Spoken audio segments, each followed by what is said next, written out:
Hello everyone, मैं आचार्य कृति एक बार फिर आपके साथ मौजूद हूँ एग्जामिनेशन सीरीज लेकर। जैसे कि मैंने आपसे प्रॉमिस किया था कि मैं अपनी नेक्स्ट वीडियो में आपसे बात करूंगी कि किस तरह से आप अपनी लाइफस्टाइल को करेक्ट करके अपनी प्रोडक्टिविटी को बढ़ा सकते हैं। इस वीडियो में आपको बताऊंगी कि किस तरह से आप अपनी ईटिंग हैबिट्स को करेक्ट करके अपनी प्रोडक्टिविटी बढ़ा सकते हैं।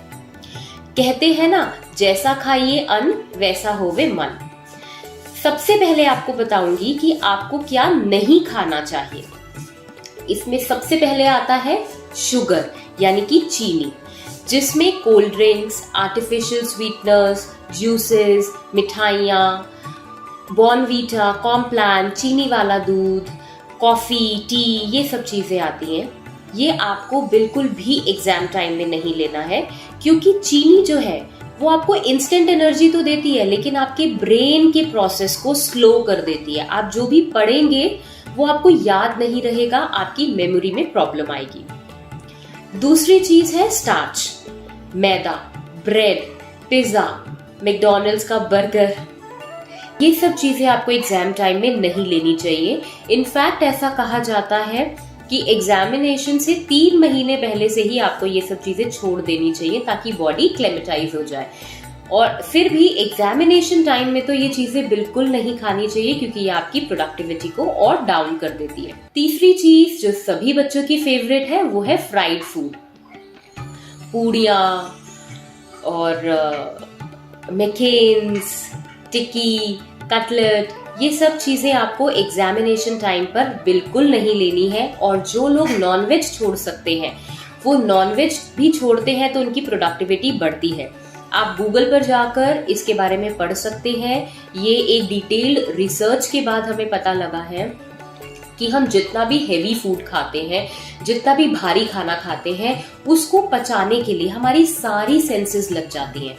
तो जो हमारे ब्लड का सर्कुलेशन हमारे ब्रेन तक जाना चाहिए वो नहीं जा पाता, जिसकी वजह से हमारी मेमोरी स्लो हो जाती है।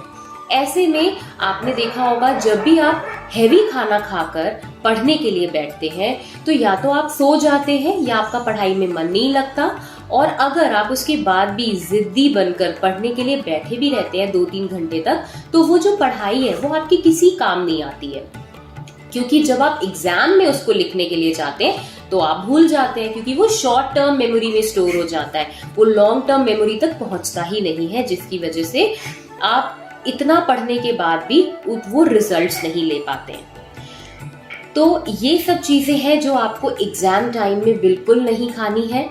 तो फिर खाना क्या है वो भी मैं आपको बताती हूँ। लाइट डाइट आप ले सकते हो, जैसे कि खिचड़ी हो गई, दलिया हो गया, पोहा हो गया, उपमा हो गया। ऐसा खाना जिसको पचाने में बहुत ज्यादा एनर्जी बॉडी की ना लगे।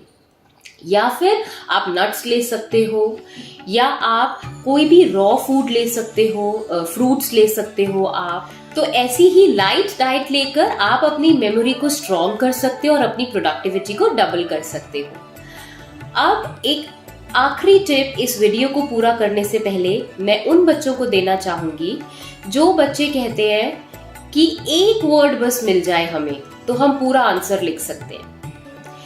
एक्चुअली क्या होता है, जब हम पढ़ने के लिए बैठते हैं, जब बच्चे पढ़ने के लिए बैठते हैं, तो पढ़ते पढ़ते अचानक से एंजाइटी की वजह से भी हो सकता है, या रिवीजन की वजह से हो सकता है, बच्चे बुक बंद करके पढ़ने लगते हैं।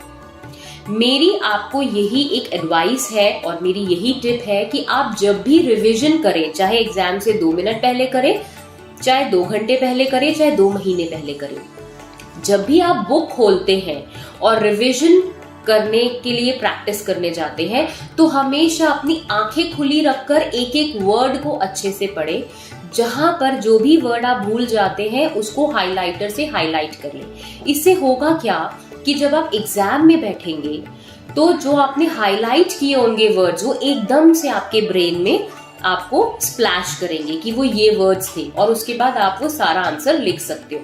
आप अपने की वर्ड्स को भी की पॉइंट्स में बनाकर लिख सकते हो, उनको हाईलाइट कर कर। तो ये छोटी सी टिप है कि आंख बंद करके नहीं पढ़ना, हमेशा आंखें खोल कर पढ़ना है। अपनी नेक्स्ट वीडियो में आपको बताऊंगी कि किस तरह से आप अपनी ब्रीदिंग टेक्निक से और अपनी नर्वस सिस्टम को स्ट्रेंथन करके अपनी प्रोडक्टिविटी को बढ़ा सकते हैं। तो बने रहे मेरे साथ इस सीरीज में। Stay tuned and keep following.